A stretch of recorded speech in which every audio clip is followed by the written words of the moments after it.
of how the tongue works to calm through the vagus. You've got the tongue is like the forgotten part of infant development. I've heard they've been told by hospital staff, oh, it's not about you anymore. And I'm thinking, hold on, the mother is the most important person in the room. So mouth breathing, I often say, oh, that's kind of normal. It's not. Babies are obligate nasal breathers. Congestion, oh, that's kind of normal. They're a bit snuffly. No, that's not normal. Initially, it could be from lung fluid, but that passes within the first week. So anything past that, not normal. Regurgitation, oh, it's normal for a baby to bring milk up. No, it isn't. You've got a little boy and he grows up and then he's an adult, or he needs have bedwetting issues, etc. And then he grows up and then there may well be pelvic issues and erectile dysfunction. He might have male fertility issues.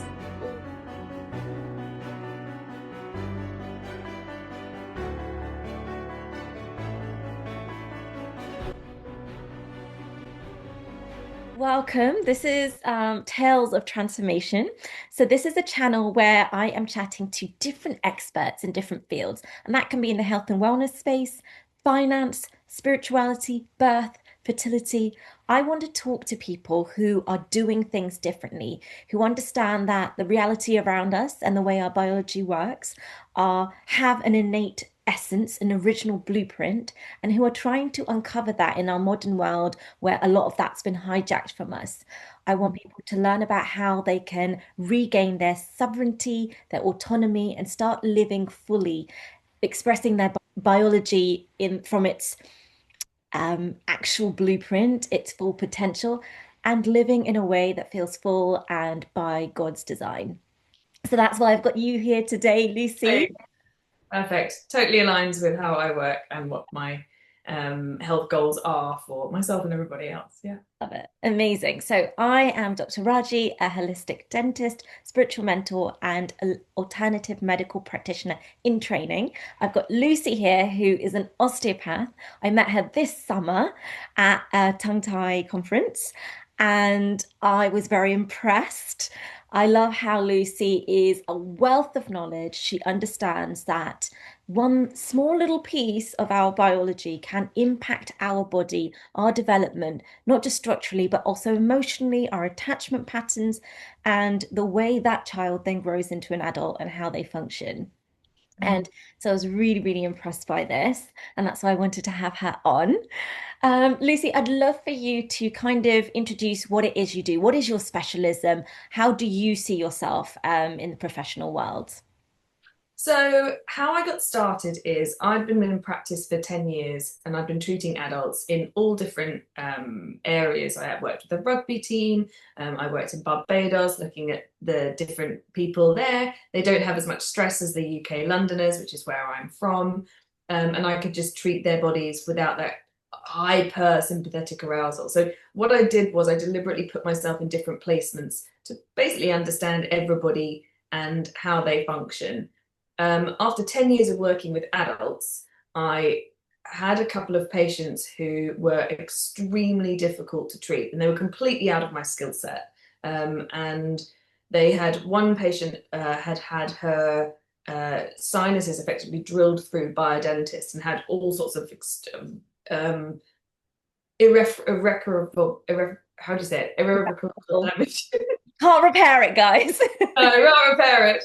And I just personally couldn't either. And I thought, how do we even get into this place? You Yeah. know, how dysfunctional do we have to be to then require some kind of extreme treatment, or even that treatment being a proposal? So I wanted to understand how I could treat my adults better. So I went back and did pediatrics. So pediatrics for me, it wasn't about treating children really. It was about understanding the trajectory of health. This is what I'm all about. Where do we start? Where do we end up? How do we have optimal and preventative healthcare to get to the best possible place in our health? And so everything I do realistically is about uncovering what went wrong in my growth and development patterns, and then being able to unpick that. So I've got the personal experience, but then also see it from my patient's perspective as well. So realistically, that's what I do, and I do it in lots of different areas. And going into pediatrics, then we learned so much of my during my pediatric specialism at the Osteopathic Centre for Children, and we were taught lots of different reasons and things that could potentially go wrong.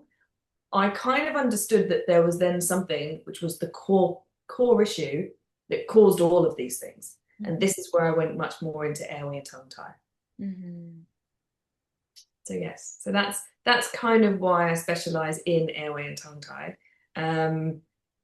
I've figured out it's kind of like the central point, and it may not be the be all and end all, but it's a massive contributing factor, and it then sort of uncovers all of the other things which are also connected to it. Yeah. So I know it sounds a bit vague, but there are so many things which can be caused by tongue tie and also causing tongue tie. So we've got this entire like play of health. How does it work? Because Yeah. there's no test for health. That's the point. No, that's true. Well, I'm really impressed that in order to treat adults, you realize that you have to go to the beginning of the story and when I studied pediatrics. There are probably not many people that would have had that thought process. So we have Lucy. She is unique. She knew what to do. And then and then realize it's actually all preconceptive. So then I Yeah. went and studied women's health. So I'm basically then it's the whole chicken and egg scenario. How early do you need to start? And it is all about getting healthy and well preconceptively, and in order to have healthy offspring. But then there's other things then to look at. There's so many different influences. Diet is a huge one. Airway is a huge one. It's much easier to change your diet than it is to do all of the airway function improvements. But yes, it's a big deal. You're going through, it's like a big shopping list of all the different things that are going on. And we just have to kind of like go through it step by step by step. It's a house of cards. Everything's dependent on each other. 100%. I am so happy you mentioned preconception because that was actually a route that I was going to go down with you. It is the foundation of everything. I always say to mums to be or thinking about this requires preparation. This is a conscious process. What you do now matters. And so I'm gonna really go into that with you in a moment. I want you to just explain to people that don't know what is the tongue tie, what is a lip tie, what actually is that? So during the embryological process of development of the fetus, Mhm. um, everything is formed by about 6 to 8 weeks. Mhm. And so you'll have different parts of the body. So that it's all of the early starts of the structures that we have, the limb buds, the fingers, etc., the tongue, all of the pharyngeal arches and clefts of the face. So it's not doesn't look now like an end human of what a baby would look like. But everything is there in situ, and then it's just going to continue to develop.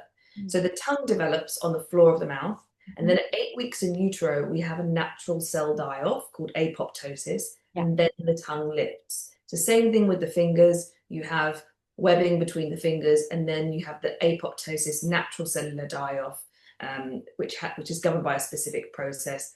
And then we get lift of the tongue. We also get separation of the fingers. So you end up getting mobility, which is what we want. Then you have the infant swallow at 26 weeks, and then you have the infant suck at around 36 weeks. And these develop from those times. So if you have limited movement, you end up having disordered movement. Yeah. The body will also grow around any fixed points. So the body of baby's already growing in the fetal position, and then you'll have a restriction underneath the tongue, which forms like an anchor. And so the baby will be fixed in that position. Then when there's a delivery, I've noticed more dysfunctional, problematic deliveries because of a tongue tie, because the delivery is actually restricting the neck mobility, and the baby and infant needs to be able to use their neck to actually guide the rotation. But then we have functional issues with the tongue, seeing as the tongue doesn't move as it needs to. And we've got limitations in at least 4 ranges of movement. So peristalsis, so the nice suck wave, because the jaw and tongue are tethered together. There's a piece of tissue that's now holding it and fixing it from movement, independent movement. we can't extend, we can't elevate, and we can't lateralize in both directions. So we have an absence of those things, and the back of the tongue is not lifting. So then we have issues with breathing. We have disordered suck. We have a disordered swallow. So we're going to also have a disordered latch and feeding issues. And then we've got all the tension through the body as well. So we don't get that nice extension and unfolding by 2 weeks, which you need. You need a lovely ordered suck in order for the baby to unfold from all of the birth process. So then that will hinder. So that's basically in a nutshell what a tongue tie is for an infant. It's a structural restriction that leads to functional deficit. Yeah. Yeah. I might be able to show mine for those. Oh yeah. Oh, lovely. Great demo. Right there. Right there. So that's what it is. And some people have lip ties as well, similar things, holding the lip down. Just because some people watching this have never seen one, don't know what to look for, and they're general people, right? They're not in the medical field like we are. So yeah, that's exactly what Lucy's spoken about really beautifully, explaining that whole process of how they form. Yeah, and that's what it looks like.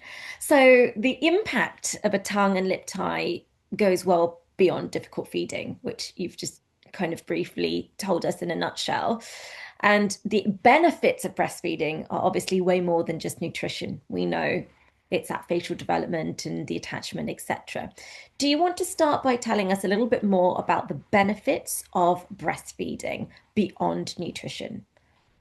So that if you think about when the infants come into me, what are they coming in for? So the majority of issues when the parents bring the child in is for infant feeding, infant sleep, infant digestion, and issues with all of them, and also problems arising since the birth. And it depends on what age they bring them in. They're predominantly under the age of 6 months coming into a pediatric osteopath. And they'll talk about tension all the time. The baby's really tense, and then it's related to other issues. So the baby's really tense, they've got loads of wind because they're swallowing air, because they can't form a good suck and seal. So they're often losing milk around their mouth. There's problems with the breastfeeding that will drive issues with maternal supply. Everyone's stressed. There's because the infant isn't able to regulate properly because the suck isn't working well enough and the tongue isn't going to the palate. Face isn't being shaped in the way that they need to. So if the tongue isn't going to the palate, then we don't have a nice broad and flat palate. We end up having a high arched palate. And so that high arched palate will also create compression through the nasal passages and sinuses above. So they're often really snuffly and they'll say, oh, they've got a cold. And you don't really get a cold in a 2-week-old baby. Yeah. Also, they'll be taking lots of air down because the suck, swallow, breathe coordination of feeding isn't optimal. So then they get lots of gas within the gut. They will also be burping a lot or difficult to burp because the issues with the diaphragm, because you've got restriction through the tongue, then it affects the diaphragm. So there's all knock-on effects going down. The tongue is the top of the gut tube and the top of the respiratory tree. So you're going to get digestive issues and you're going to get breathing issues. And then also it's about how the tongue allows the development of the face and also everything connected to it from a fascial perspective. Yes. On top of that, we've then got all of the neurological elements of the tongue, of how the tongue works to calm through the vagus. You've got 9 cranial nerves working just for suck, swallow, breathe coordination. And those are often dysregulated. And also we're not releasing oxytocin and calming the baby as well. There are so many elements to this. Yeah. So for me, the tongue is like the forgotten part of infant development. I feel like it's so overlooked. It's like, if it's for feeding, if we're gaining weight, tick. I'm like, well, it's a bit bigger than that. You know, you can, because we have bottles, we can easily switch to a different form of feeding the baby if there's an issue with feeding, breastfeeding. But that's what we're biologically set up to do. Yes. And the biological process will then have all these knock-on effects. So it will pattern optimally for speech. We can be thinking about if the baby didn't have a tie, for example, and we bottle fed, Hmm. there will be a difference there. But when Hmm. we're talking about a baby with a tongue tie, it's a whole different pattern Hmm. of dysfunction because your body is growing around a tethering that isn't shouldn't be present. Those tissues should have died off. So in the adults that I'm seeing the same areas of restriction with the adults that I would in the infants, but you can see the growth trajectory all the way up. It Hmm. doesn't go anywhere. Fascia only stretches 3% through life. Okay. And then look at all the adaptations and compensations. So you can have pelvic floor issues. You can Yeah. have all sorts of knock-on effects, which are huge in the adult. And also the high stress state of there being so much tension in the body, the jaw development, the malocclusion, the inability to have good bite, the knock-on effects to the trigeminal center in the brainstem that coordinates movement. It never ends. No. And then when we're thinking about the trigeminal center in the brainstem, we've got the vagus, we've got the different ganglia in the neck as well, and all of the knock-on effects to ocular motor control. So this is huge. All of the important stuff is in the head and neck, and Yeah. we've got a problem with the central muscle that drives bony development Yeah. and is responsible for all these other functions. So we're going to get huge issues throughout life. Yeah. Yeah. And what excuses do you think people, or what do people usually, conventional people, conventional medical practitioners usually attribute these difficulties to? What do you think people will usually hear if they say, I'm having these issues? What answers do you think they're hearing? Because what I want is if a lay person is watching this and they've been given X, Y, and Z excuse, they can say, actually, maybe it's what Lucy's just mentioned. Breastfeeding is an interesting one because mothers are very much dismissed about the experiences that they have. So second they've had a baby, I've heard they've been told by hospital staff, "Oh, it's not about you anymore."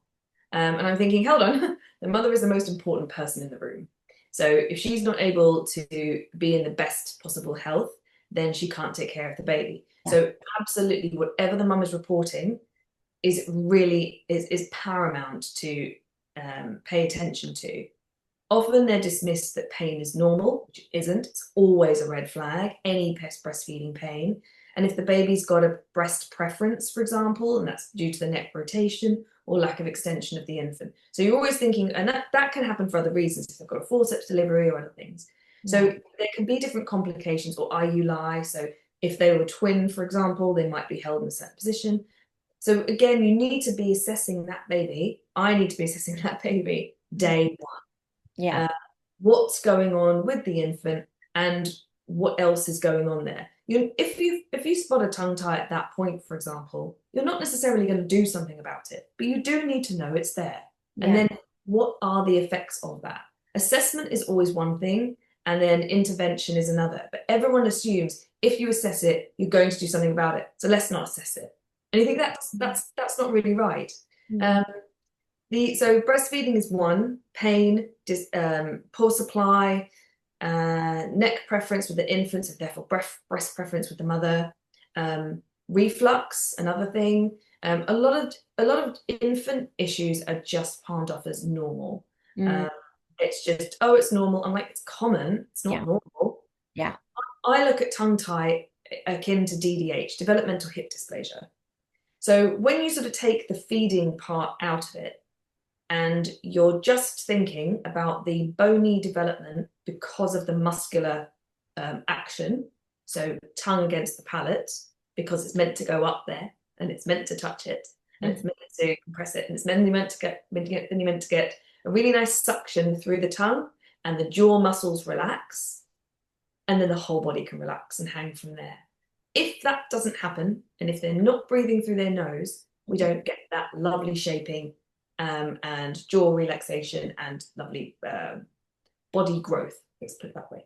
Mm. So I think of that. So mouth breathing, I often say, oh, that's kind of normal. It's not. Babies are obligate nasal breathers. Congestion, oh, that's kind of normal. They're a bit snuffly. No, that's not normal. Mhm. Initially, it could be from lung fluid, but that passes within the first week. So anything past that, not normal. Regurgitation. Oh, it's normal for a baby to bring milk up. No, it isn't. The gut will seed the respiratory tree again very early on, so you get some leakage. Anything past 1 to 2 weeks of any of these things, any progression of these things, are always problematic. It's always a red flag. That's what I'm looking into. But with DDH, the hip will develop with, so the acetabulum will develop with the hip in situ, the head of the femur in situ. If it doesn't develop, it will be off center, off site, and you'll get a pseudoarthrosis, a pseudo hip forming. Now, at age 1, when you then start to walk, you can't walk, and you can't get that back. That will be a shallow hip, and basically for life, it's unrectifiable. Yeah. Same thing with the tongue and the palate. So whilst you can do palate expansion later, dental work later, I mean, why are we missing such a huge important part? And you never really get it back to where it should have been. You just improve it a bit. Yeah. But I have a lot of I'm around a lot of osteopaths at the moment, and they're asking me really good and challenging questions and saying, why can't we just like treat this out? Why can't we do as much work as we can to improve the function? Like, because it's still restricted. You're going to have that fascial tension ongoing. Yeah. So yes, you can optimize it as much as possible, but within the pattern that you have. Yeah. Why are we changing the pattern? Is always my question. That's interesting. Actually answers a question I kind of messaged in the group saying, does anybody have any questions for Lucy? Because I'm going to be interviewing her. And Seb said, Seb, by the way, is a biological dentist. For anybody that doesn't know, I work at his practice. Lucy assisted his tongue tie release yesterday. So Seb's question was, can a tongue tie ever be released functionally versus surgically? And I think you've just answered that. No. No. I mean, you can improve it at that moment in time very well. You can do a lot of work to all the nerves and all of the knock-on effects at that time. So parents will go to an osteopath, the osteopath will give a treatment, the baby's much more relaxed, can latch better, and the tension has reduced but not gone, and they're much better than when they were before those treatments and appointments. But then we forget the baby's actually going to grow. Growth spurts, vaccinations, viruses, teething, fevers, all things will tighten the membranes of the body and lock it up, some temporarily, and some more long term. And what you're doing is using up your compensation and your kind of breathing room of that fascia. So basically, if fascia only stretches 3% through life, you're actually going to have to recruit other structures in order to get the mobility that you need from other areas. So imagine. So what you're doing with the tongue is you're only actually using it through a certain amount of range. Now, if you're bodybuilding, and you're using it on your biceps, you're only going to get strong through that mid-range. You haven't strengthened the end range of either. So you're getting muscular fatigue. So you often feel the baby sort of fluttering the tongue. And the baby will then start to use other things for feeding, or other things for chewing, or other structures in the body to compensate for what they're doing. So they don't breathe properly. And you'll see this then go through life. Can we fix it fully just with hands-on manual treatment in order to improve the function? No, because it's a structural restriction that will not go away. You can't stretch it out. I've tried everything I possibly have done, but could have done for the past 10 years. When there's been parents who haven't wanted to do the release for whatever reason, and some babies aren't eligible for the release. There's lots of, you've got to put this in context. So it's in the context of the infant's tissues, context of the baby, context of the family. And for some reason, there may well be contraindications for having a release, age of the baby, for example. So you do everything you can to optimize the baby within the limitations that you have. And when they, I see them, they continue to come back. You don't really discharge as a pediatric osteopath. So I'll see them 2 years later. I'll see them 5 years later. and I can see the trajectory of what's going on, and the compensations that they have for that tongue tie and that restriction. Yeah. Beautiful. So, ideal world, we have a baby, we've just delivered. At present, we don't have someone that comes in and, knows what to look for and check these things. What do you think is the ideal pathway in assessing, treating, timescale in an ideal world for this issue? Well, just like we do with DDH, I would suggest the same approach. So baby is born, we assess and we do the infant screening at birth. Then we would screen again at say when we're doing all the baby weigh-ins, weigh so when they're weighed again at day 5, day 10, we do a tongue tie assessment and whole body assessment, by a pediatric osteopath, ideally, ideal world. Yeah. Um, you can look at the whole bodies. Often you can see other things in the rest of the body that then ultimately, so I always assess from the feet up to Yeah. start with. I already know by touching their feet they've got a tongue tie. I mean, Hmm. it's so obvious. You can see by the whole entire posture of the baby. They've got no neck. They've got chubby rolls. Everyone goes, "Oh, I just thought that was normal." You go, "No." They're restricted around the clavipectoral fascia and the whole body. And they're unable to extend that. They've often got retained reflexes. I mean, the whole thing goes on. But yes, ideal world, assessment at birth, assessment at 1 week, 10 days, 3 weeks, 6 weeks. So we continue to assess.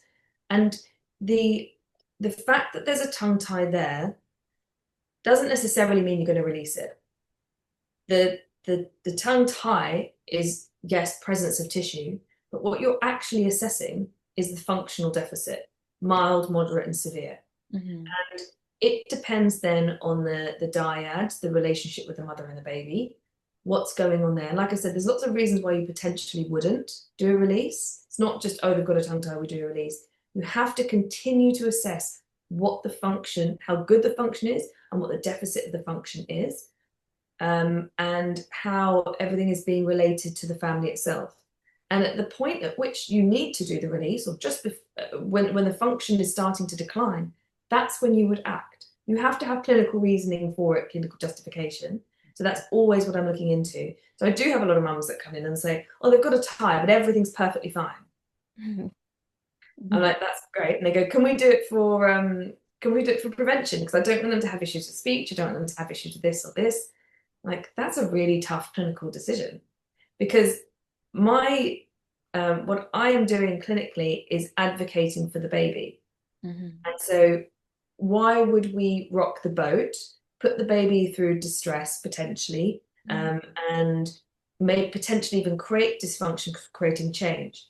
So you have to look at it in both ways. Yes, we could optimize, but at this point, there aren't any symptoms other than a structural finding, Yeah. and that doesn't give me the clinical justification to put that baby forward for release. As Hmm. soon as they start to have issues with feeding, digestion, sleep, airway, holding food in their mouth when they're 6 months, like not chewing, all sorts of things like that, 100%. That's when we know we have the eligibility for release, because we have to safeguard the children as well. Yeah. And really have to make sure it's not just for what the parents want, but that is an important part of things. We Yeah. don't do this electively. Yes. What are the challenges? I mean, it's pretty obvious, but if the indications were there and you were doing it pretty early, where this baby is literally in your arms and you can do that release, it's one story. But if you're doing a release on a little bit of an older child, once they start wriggling around, how is that managed? So there's windows of opportunity. So initially, I I mean, this is everything I've picked up over the past 10 years is all my nuanced clinical experience. So babies are pretty good until they're about 3 months. Hmm. And then they kind of become a lot more alert at that point in time. So I Yeah. don't always feel that's a good time to do the release between 3 and 4 months. As soon as they start putting their hands in their mouth and they're chewing on their hands constantly, perfect. They're going to be, because we've got to do the aftercare as well. So how happy are they for us to do the aftercare? Hmm. Um, then the window kind of closes from around 6 months, 8 months. Depends on every child. Depends Yeah. on how amenable they are. you can release an older child, but I've got to do the aftercare, and I'd rather not do it on an older child. I'd rather get them in when it's absolutely perfect and appropriate, and I guide towards what the timings are. But once the baby starts getting a lot older, we've already kind of missed the boat of how much the tongue can really mold the palate optimally and how much the jaws can come forward. You can do it, it's just much, much harder. So Mm. if we could get in there before the 6 month part, then that's much better. And then the window completely closes at age 1 and reopens at age 5.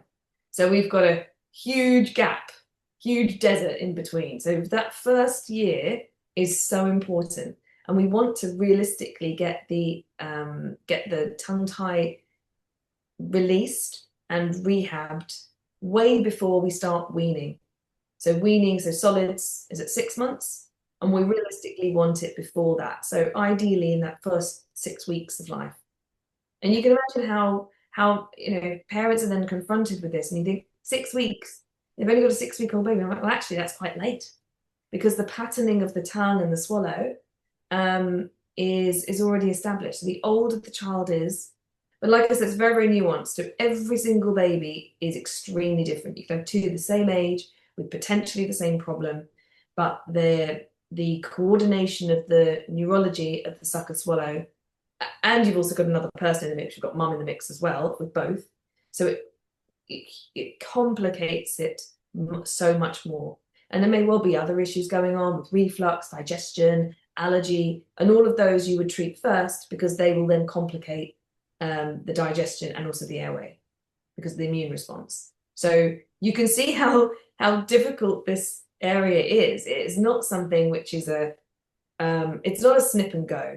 You don't just go in and go, oh, baby's got a tongue tie, right, let's cut it and that's it. You've got to do all the pre-work, getting the brain to know what the tongue can do, and taking away all of the other, you've got to triage all of the other problems first and work on those. And you've got a time limit, you're under pressure, in order to get optimal response, and then do all the neuromuscular re-education.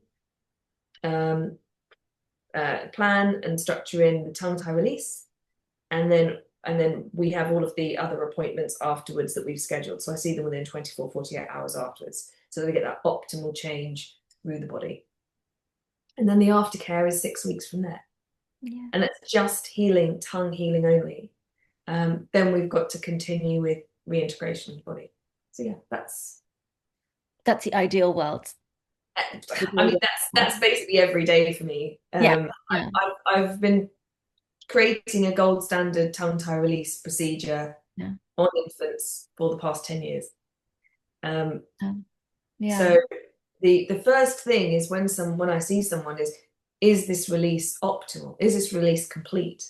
And that's why I advocate the laser release with an oral surgeon or pediatric dentist who really understands the anatomy of the tongue and the coordination and neurology, and has good technique and knows how to assess. And I'll obviously see the baby beforehand, prepare. I schedule it in with the lactation consultant. The lactation consultant's super important. That's our triple team, 3-person team. Myself, lactation consultant, and release provider, laser release provider. So we basically green light for when the release happens, and because we have to do all the aftercare, and we have to know that those things have been in place that will then create an optimal release afterwards. So it used to be that everyone was a bit reluctant to do the release. We've now so we had lots of time in advance. Now it's kind of going the other way. Everyone's rushing to do the release because they think that's the magic bullet, and it's really hard to do aftercare when you haven't had the prep work done. And that's what we're finding now. And it's there's struggles because you've got the parents. It's the infants themselves aren't the ones advocating. So I'm advocating for the infant, as is the lactation consultant. And at the same time, we've got the parents saying what they want to do. So we have to mediate that all the time. You've got three practitioners in the mix. So sometimes it depends on what area they come in. There's lots of hurdles to get over. So for practical, for a mum, a dad, or a new couple that are thinking about preparing for this because they don't know if their baby's going to have a tongue tie until it's born. What is this going to cost them? Literally, like what money are they looking to put aside if they wanted to be proactive? Realistically, it's probably the best part of 1500. And that's if not more. So we've got myself as the pediatric osteopath, seeing someone for assessing. Then for the release itself, it's going to be around 700. Hmm. And then you have the IBCLC who's around 250. So Hmm. you're thinking about all of the appointments and you think, why is this so expensive? This is going to be prohibitive for most people Hmm. financially. Well, I didn't learn this anywhere. So I've had to figure it out, go to courses, go to every single person's lecture. So all the different professionals, I've been to all their lectures, Yeah. the amount of reading, books. Um, I'm obsessed with this. Yes. I, I mean, you've met me. I'm obsessed with this. Um, and it wasn't, I've been frustrated. I've wanted to quit pediatrics numerous times. I've almost wanted to quit osteopathy numerous times. I mean, this is unbelievably hard work. Yeah. Um, and, and you've got babies crying in your office 6 hours a day. It's challenging and it's hard. And it's the nature of the work because they don't feed, they're not regulated well. The mums aren't lactating well because of the infant or they have their own issues. Mm. Um, and yes, that you need the professionals to work with who are top of their game, who Mm. absolutely understand this. And in the lactation consultant world, even then there's a 50-50 debate as to whether or not it should be released.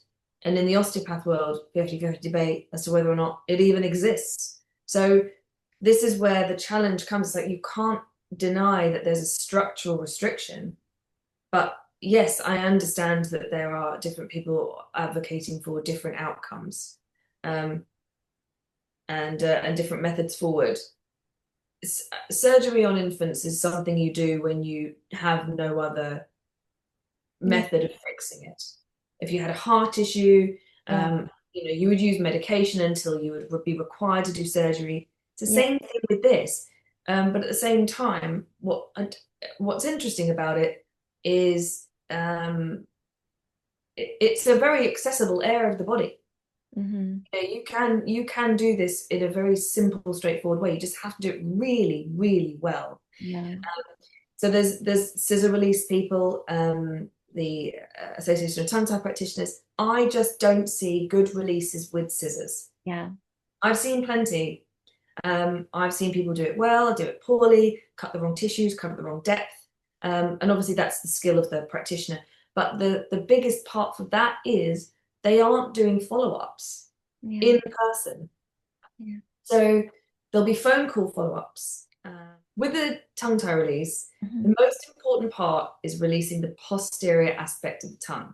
So we're kind of given the terminology of posterior tongue tie being at the back, anterior tongue tie being at the front. But the reality is what we have actually got is a restriction that comes from the back to the front. So when you sit at the front, you've got a back portion.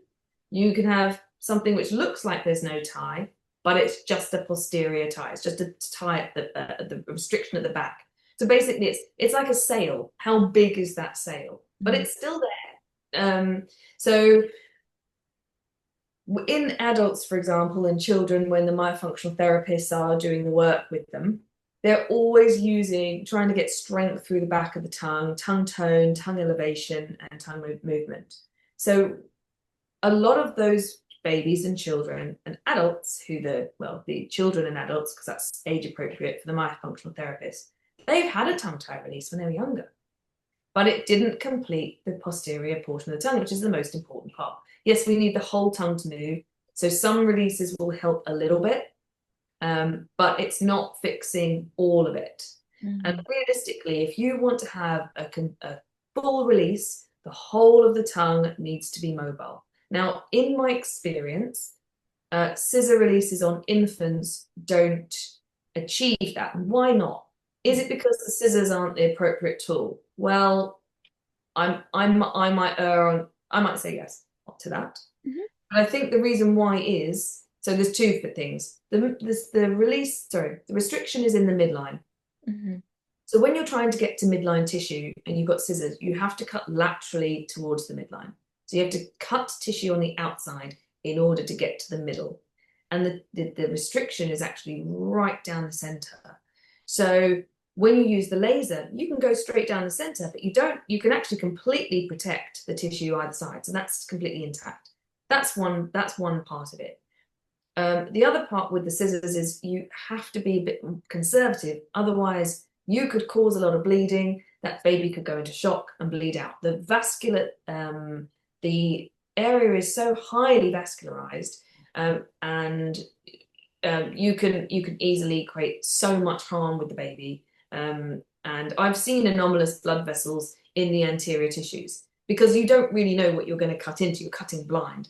So especially with scissors, when you've got the scopes on or the loops on, and you've got a magnification, you can then see the laser, and the laser is 0.2 of a millimeter. Yeah. So you have so much more that you can see, and as you're peeling back the tissue, and it's vaporized with the CO2 laser. There's also different lasers that are optimal for this, so I can go into that as well.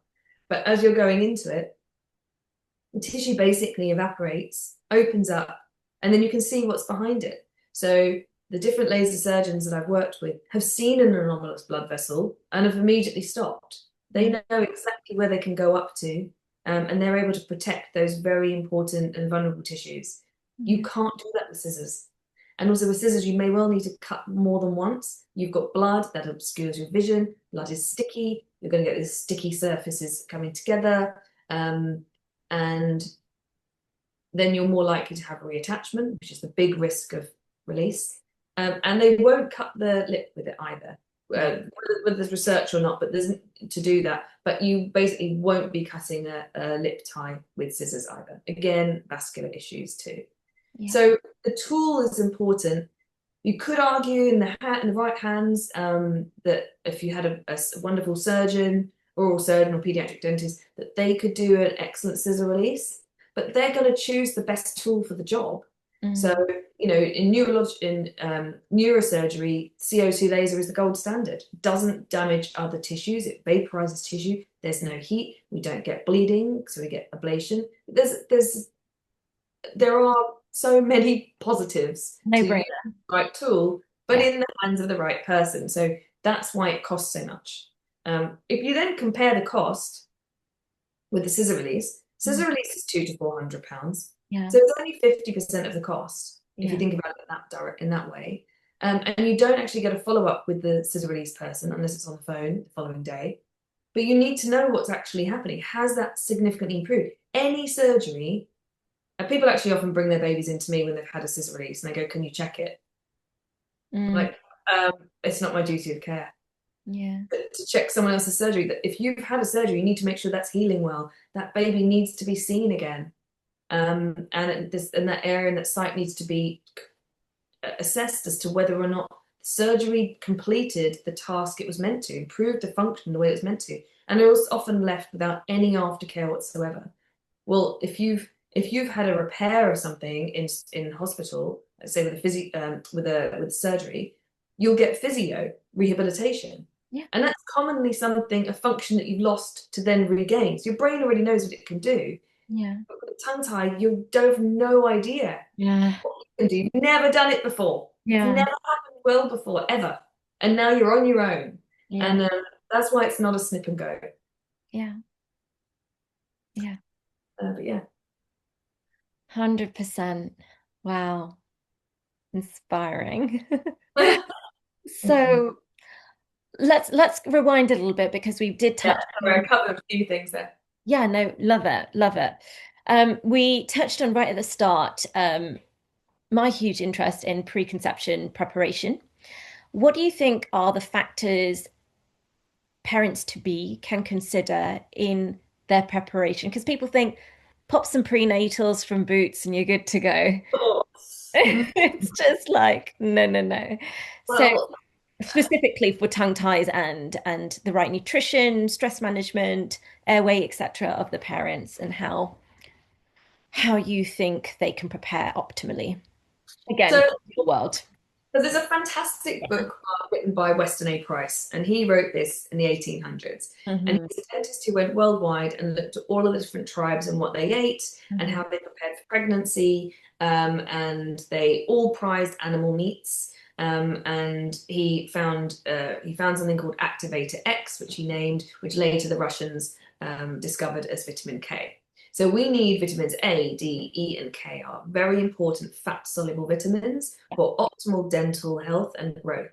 So nutrition is a really huge part of this. And they when they prepared for conception, Hmm. the tribe would basically save all of the organs of the animal and donate it to the couple that were trying to conceive to optimize their nutrition Yeah. minimum 6 months before. And they were Yeah. already on their optimal traditional cultures diet. You've also got to remember they were in a different environmental uh, Yeah. experience. Very circadian led lifestyle as well. Oh, I'm not even, there's that too, but Yeah. I'm thinking just, clean air, no Yeah. pollution, no EMFs, blue light, red light. I mean, everything about Yeah. their entire environment. They worked more with the soil, and then it's just a totally different setup. Grounding, everything. We've Yeah. got so much toxicity Yeah. and toxic load. So I used to think it was always down to diet and nutrition. Um, it's so much bigger than that. Yes. So he went worldwide and he had a look. And as a dentist, he looked at the different skulls and he could see the skulls had beautiful wide arches. Obviously, no dentists.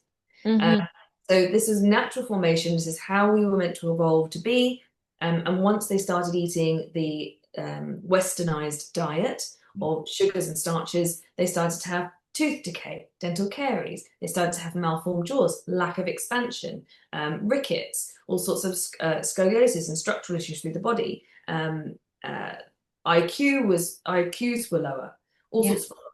So then we're thinking, oh, okay, well, maybe it's just like genetic, maybe the genes have changed. Well, when you have those people, and they were fed their traditional culture's diet and again optimized, their offspring were perfect. Hmm. So earliest earliest recordings of epigenetics. So Hmm. we've got all these epigenetic influences now. What's causing our genes to express in this way? Very, Yeah. very important. Metabolic issues, breathing issues with the mother because of the airway. We're also thinking metabolic issues because of diet as well. So that's where diet and airway really come together. Yeah. On top of that, as time goes by, we have acquired, because of toxicity and because of all sorts of other issues and metabolic disorders, we do have changes in our genes, so Yeah. SNPs, and we have more genetic mutations, Yeah. particularly mutations with MTHFR, God, I can't say it, MTHFR, and how we methylate. Yeah. So, can we even detoxify in Yes. the same way that we used to? Yeah. No. So we've got issues with more toxins. We've got issues with detoxification. We've got issues with genetic mutations, multiple, not just one, Yeah. that we don't even know about, and we don't even know what they do yet. We're early. It's an early field. So we've got epigenetic changes, Yeah. um, and we've got poor nutrition. We also have higher stress. It takes a village to raise a child. We're all very separated now, and all of our innate knowledge is no longer there. So when we say, what do we do to prepare for pregnancy? I used to think it was all nutrition, but it's actually bigger than that. Yeah. And we're all in this medical field. We're all still learning. Yes. So it's very challenging to give that answer. Yeah. Mums will come in to me and they'll say, "Oh, did I do something wrong? Was it my fault? Is it the nutrition that I did? Is it because I ate poorly?" I'm like, I really don't know what the smoking gun and the cause is. Yeah. I don't think it's one thing. I do think there's quite a few. Um, and there's a lot of stuff we actually don't even know what the problems are. Um, Yeah. but yes, all we can do is do our best, and work in response to the knowledge that we do have. Yeah. So prioritizing animal protein, prioritizing organ meats, Yeah. getting metabolically healthy in every way, shape, or form. Sleep apnea and airway issues with the mother and father, Yeah. super important. Yeah. The other thing which was fascinating was they will, so this is the tribe, this is the information that Weston A. Price found, they will plan to have infants and children, so pregnancies, 3 years apart in order for the mother to have more nutritional, to build her nutritional resources prior to the next child. Yeah. And it was kind of frowned upon within the tribes to do that. But we're getting older now as a population, Mhm. so we're having children closer together, Yeah. and we're thinking that's better for our for bonding. Mhm. Women aren't recovering necessarily between each pregnancy, so they're kind of saying, "Oh, I don't want to kind of get back to where I was. I'll have another pregnancy because it's easier to go from one postpartum period to another pregnancy." There's a reason why we should give spaces. Yeah. Um, but again, is there another reason for that? So with every family that I'm seeing each baby, subsequent baby in that family, because a lot of the families that I treat maybe have 4 kids, have a more significant functional deficit of their airway. So Hmm. all have tongue tie, just more significant dysfunction of each. Yeah. So they have a worse tongue tie with each, depending on the birth and other things. So, but if there's no other issues, so say for example, they're all C-sections, Mhm. then you get, initially it might just be a tongue tie, and the next one, number 2, has tongue tie and lip tie, number 3, tongue tie, lip tie, buccal ties, number 4 has a whole set. I Yeah. mean, phenomenal, amazing information. And reflux. Yeah. So it all depends on the maternal health too. Yeah. What I would say is try and get you healthy, become your healthiest you can be before Exactly. you get pregnant. It's really that simple. Yeah. Exactly. And dad too, because we blame it all on mum, and it's and it really is. There's a huge part. When I finally see dad come into the Yeah. treatment, I'm like, I see where a lot of this is coming from. Yeah. Really funny. I was like, it wasn't me, and I'm like, no, I get it, I get it. Yeah, yeah. And there's so much data coming out about that now, like the father's contribution towards the health of the pregnancy, birth outcomes, etc. Yeah.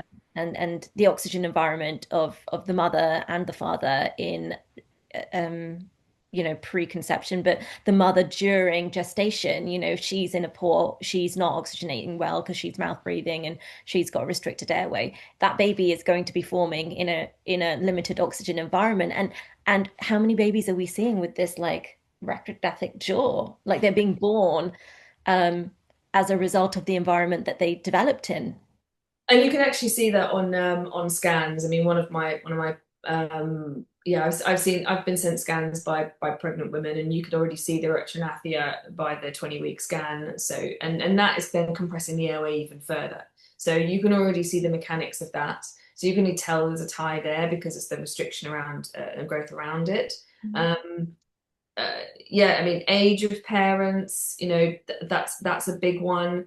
Um, and it's just the understanding of what we need to do to optimize. Also, breathing. So if mother's got sleep apnea, like you said, or dad has, and it's that stress response in the body. So it's not just the stress response physiologically from poor breathing, but also psychologically as well. Having to work until the end of until the third trimester or beyond. Very close to the delivery date, and what was the other thing I was going to mention? So stress state. And reflux. So off commonly pregnant women will get reflux or pelvic floor symptoms. And then it's about, and there's different causes of reflux anyway. So sometimes it's structural because of the pregnancy. Sometimes it's immune. Sometimes there's all sorts of different causes. Mhm. It could be food sensitivities, etc. But then the drugs that you take for the reflux, the omeprazole, leading to bone density issues, leading to poor assimilation of nutrition. I mean, the list is endless. Yeah. So it's very, very complex understanding preconceptively what's going on. Then during the pregnancy itself, at that point, often the pregnant mums will come into me and then they'll ask me lots of questions. Very, very hard to challenge things and change things at that point. Yeah. However, you can then give them the sort of heads up, as it were, for what we do, so we can optimize them structurally and as much as possible, um, especially with nutrition, to get to the pre-birth, and then what we need post-birth. and then restoring all of the nutrition back in for optimal feeding, optimal lactation, milk quality. And then what mum does in that first year postpartum for recovery sets her up for her menopause. Hmm. I'm looking always big picture. Yeah. So that's like for me, it's always the trajectory of health. Yeah. And it's that full circle. So when you say, explain what you do for a living, Hmm. realistically, I treat the entire family at all stages and at all ages. Yes. And that's always what I've wanted to do. So I'm a specialist in every part of the family so that you know where to take it next.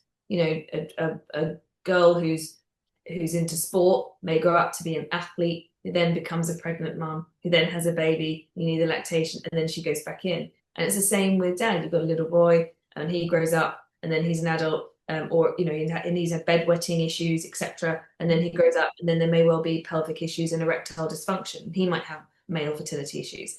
All of those things I treat throughout that entire process. Yeah. Yeah. There's no one that sort of escapes, as it were. Yeah. um, you know, tongue tie might seem like a really super niche thing to be into, but it actually affects everyone. How Yeah. many people do you know who snore? How many people do you know who have braces? Braces is now a Rite of passage rite almost. of passage. Yeah, you have your braces, and everyone wants Invisalign. I have some issues with Invisalign. But so realistically, what do we need to do, and what's right, and what are the best approaches? And there is no one size that fits all. You can have sort of principles of what you would do, but every single thing is so nuanced. Yeah. Um, and uh, and that's why this is such a massive area to get into. Yeah. There's so much to know. Yeah. Um, and then one thing will affect something else. And none of this is in isolation. No. You mentioned in there sport, and I just want to spend a tiny bit of time just addressing adults because I've spoken a lot about children and infants. Let's say we have an adult who's only coming into awareness about all of this holistic integrative health piece now. They realize they've got tongue tied. Let's say they play sport. And how would this process of, doing the right steps to release their tongue tie improve their athletic or fitness performance? So, okay, I'm trying to think of a Very particular. interesting question. It's a bit of a different angle, but I'm thinking movement as well, movement and airway, of course. Well, I've got a lot of patients who do have that, and I mean, I work with athletes regularly, so there isn't anyone I don't work with, Yeah. and I work with lots of martial artists, and they'll get their nose broken many times, or Mhm. former rugby players, and again can't breathe through their noses, so they end up mouth breathing. They may or may not have a tongue tie. So this is where airway is there's complexities to this. So Yeah. airway is not just the tongue tie thing. Tongue tie and airway kind of like overlap, but they're actually kind of two separate areas. You Yeah. can be in airway and never touch tongue tie. Mhm. There's a couple of ENTs that I know who don't really it's not their priority, and that's fine. But we need to know about both. Mhm. So when it comes to anything to do with the airway, you can be super fit, and you can be. I mean, okay. I don't want to throw him under the bus, but who's our England captain? Um, you don't know. No idea. Okay, Yeah. fine. We have an England captain. I can't remember his name. Huh? Harry Kane. Harry Kane. Okay. He's the poster child for airway dysfunction. Okay. I've never seen him. Don't know what he looks like. Very long, narrow face. Most people will. Very long, narrow face. Mouth breathing, very shallow. Basically, his nose never looks like he's never used it. So Okay. he is a number one Premier League or Premiership or whatever it's called now footballer, Yeah. and he's world class, Yeah. captain of the England team. Yeah. How much better could he be if he could breathe? So passionate about this. Yes. That's basically it in a nutshell. So I everyone's like, "Oh, but I'm fine." You're like, "Fine, you're fine. That's okay. You can be fine. But do you want to be better?" Yeah. And it's not everyone wants to be, and that's okay. That's okay. Right. But that's not how I see it. But that's okay. Everyone's can advocate for themselves. Everyone's got their own physical autonomy. Um, but yes, you could be so much better. So what are we looking at? We at that point in time, if we take him as an example, I've never treated him, he's not a patient or anything. I just That's why you can talk about him, because he's not a patient. he's not a patient. Yeah. But if you're looking from that perspective, we're thinking about sort of three areas really. Nose and sort of upper sinuses, and then kind of then effectively mouth, jaw, tongue, and throat. Then you've got all of the postural issues as a knock-on effect. So you've got someone who potentially, maybe they're not as bad as him, but never mind. But you've got to make sure that they can first of all breathe through their nose. So we can't do any airway stuff, tongue tie stuff. I wouldn't even worry about jaw stuff yet. Mm-hmm. If you can't breathe through your nose, that's your massive main priority. Triage, number one. Yeah. So we want to correct any deviated septum surgically. If there's very diseased tissue with tonsils, or adenoids are sort of gone from like teenage onwards, but if there's very enlarged tonsils with adults and there's a lot of diseased tissue and we can't correct that with diet and get that to shrink or anything else, we might need that removed. So what surgery is first to prioritize and be able to have your nasal breathing? Then we're thinking about, have we actually grown enough to have a large enough airway? So do we need expansion through the palate in order to open that space? Then we think about the tongue tie as well, because if we haven't got enough space with the palate, you can't release the tongue. There's nowhere for it to go, and it will again stay low again. And then we're thinking about the jaw, and then we're thinking about all of the tension from the head and neck, all the way down to the body, to the pelvis. Have we got another primary problem in the pelvis, which is causing issues in the skull? So anything with the skull will connect directly to the pelvis. And so the pelvis and the skull will basically move and in their dysfunction together. So realistically, there's so many things to check. But the first thing is, if you can't breathe through your nose, that is the thing we want to fix first. Yeah. So you don't just immediately jump into mouth taping and force yourself to mouth tape. There's lots of red flags of mouth taping. Yes. And there's some fantastic research. There's two pieces of research, actually. One is that the lip tie, you asked about lip tie earlier. Lip tie is actually connected to SIDS, sudden infant death syndrome. Because we're thinking about when you actually read into, so they found this on autopsy, because obviously it's quite challenging to assess a tongue tie, which is a functional restriction. Yeah.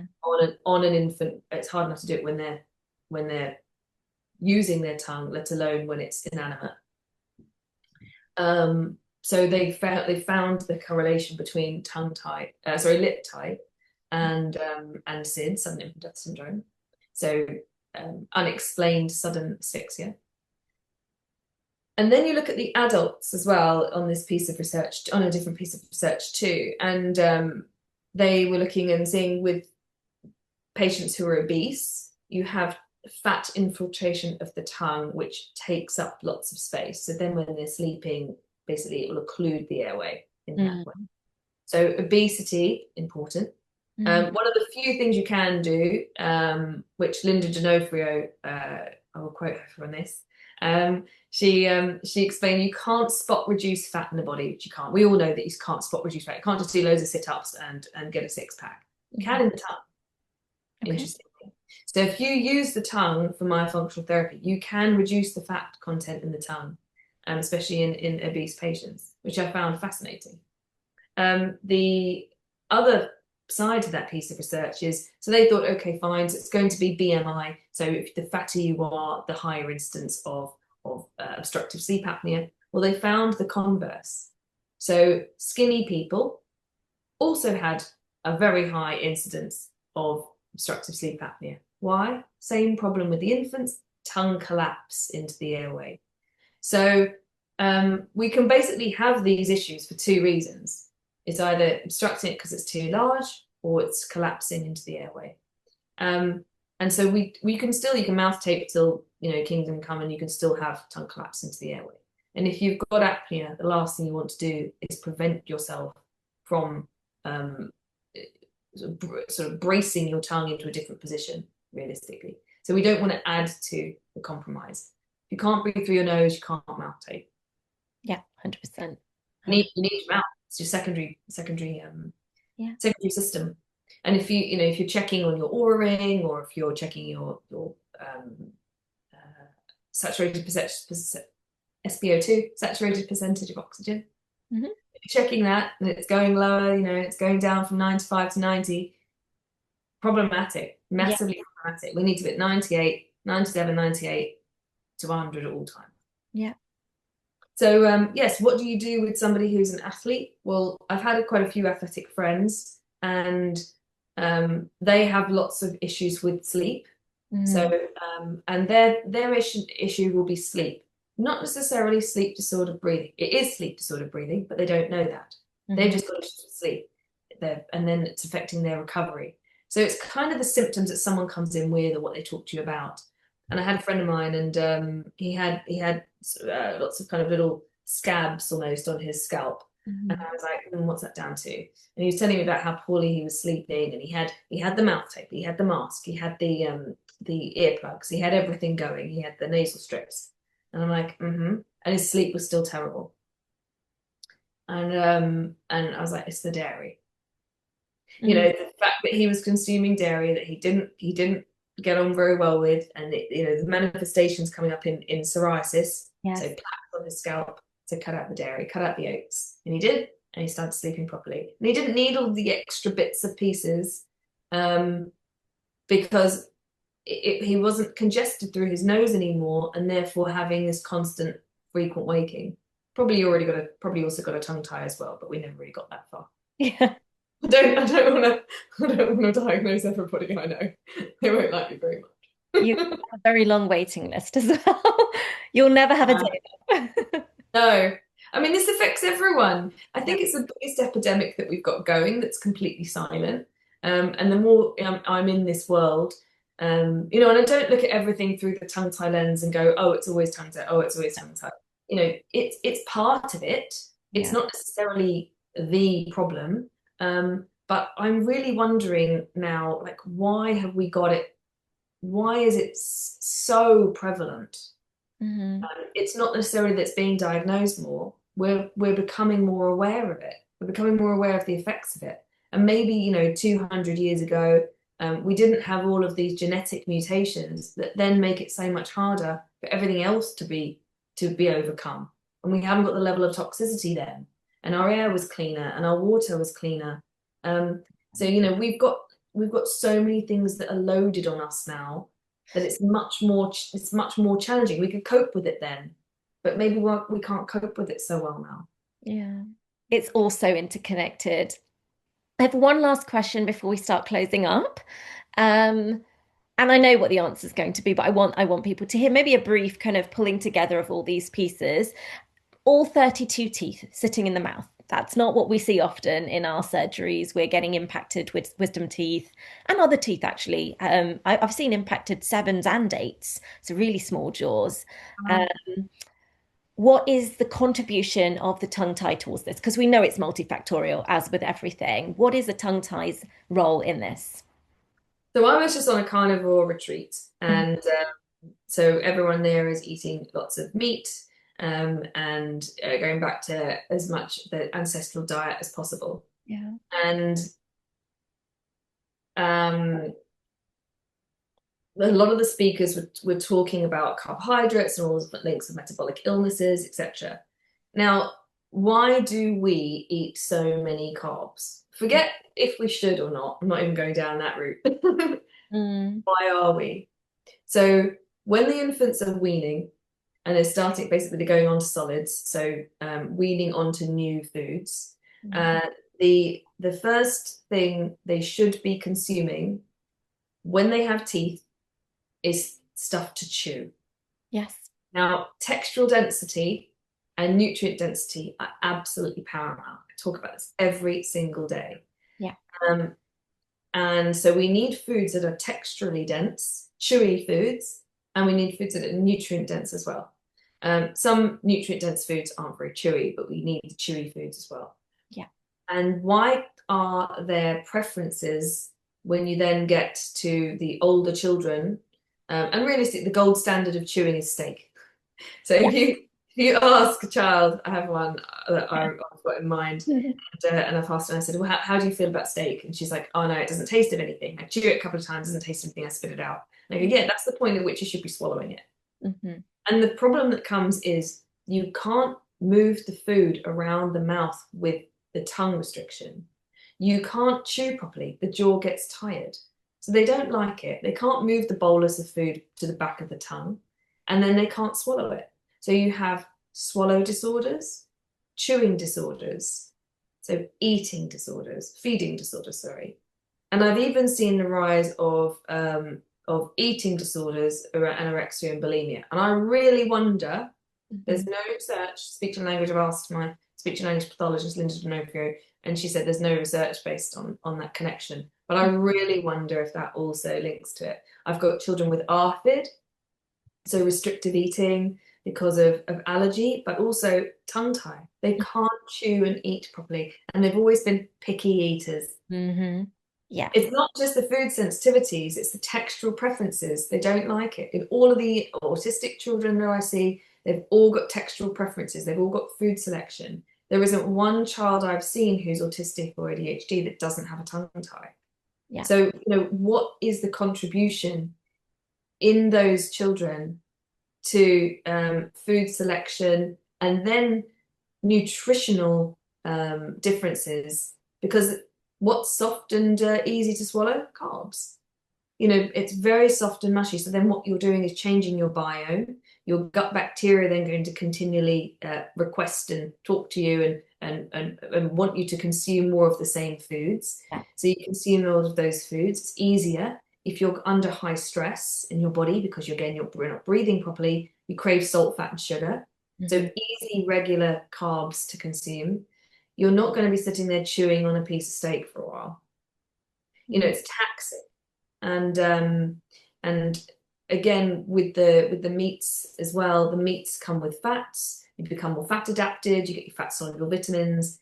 It's very, very interesting how the connection with nutrition and meat and on the converse of the softer foods. So texture is so important. And it's yes, part of it is that we're getting smaller jaws because we're not chewing, but we've got the retrognathia to start with the tongue tie from the very beginning. So we're not actually changing anything along that pathway. Small jaw, restricted tongue, no chewing, continued small jaw, continued restricted tongue, and then we haven't got enough space to house the teeth. Once you have teeth, you've got to start using them. So the lower two teeth come at 6 months, top two at 8 months. And what you find is a significantly delayed eruption of those deciduous teeth to begin with. So you don't even get the teeth through, or you're seeing them overcrowded, or you're seeing, shark's teeth. And it's because the palate isn't expanded enough and they're all overcrowding. So we obviously don't want to remove the teeth, we want to expand the palate. Best way we can do that is to chew. And then we've got different things to encourage that as well. But yeah, it's that's where Weston A. Price's research was phenomenal, and I feel like the missing piece of all of the research he had was the tongue, the soft tissues. Hmm. Soft tissues develop and drive what bones do, Yeah. um, and that's not mentioned in his book. And I feel like there's there's big kind of pieces missing because if you're looking at a skull, there's no muscles in the skull. You're looking at the end point, but not what caused that developmental change. Yeah. Um, and in infants, they're not bone yet; they're just membrane and fluid. And the muscles are so important for pumping, drainage, um, and for creating the changes through the body. So this is why going back to infants and seeing changes in the jaw and what the requirements they have for long term. There's so much research I could talk to you about speech as well. There's honestly there's so much to this, but just from the bony elements and just from the structural things we see, diet and airway, nutrition and airway are so important. Yeah. Beautiful. Thank you so much. Oh, welcome. Okay, so I loved it. Loved it. I'm gonna definitely be reaching out about my tongue tie.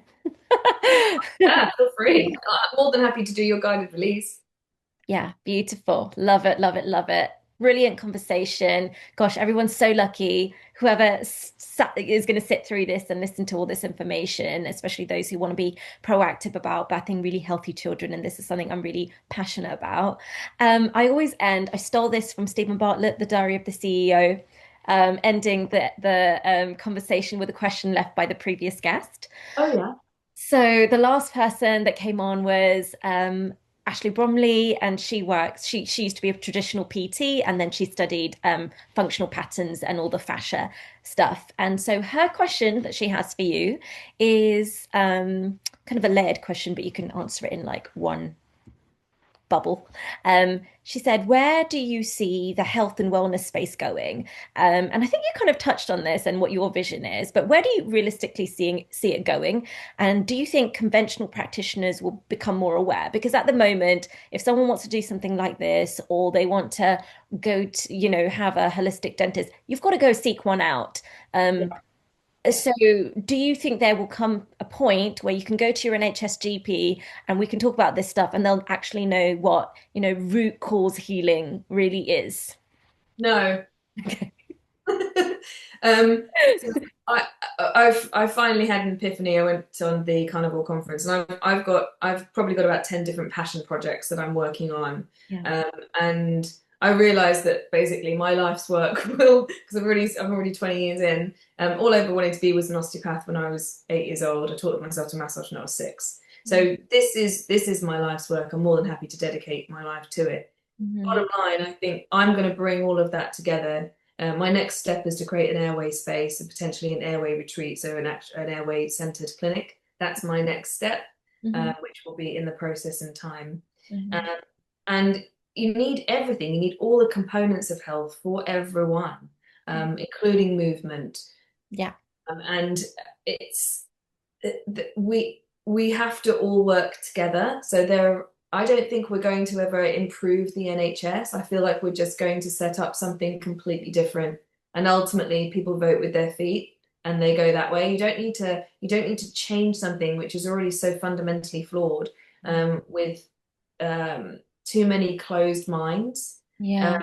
you've got people who want to work together, who know how it works, and Mhm. then we're all working together for the greater good.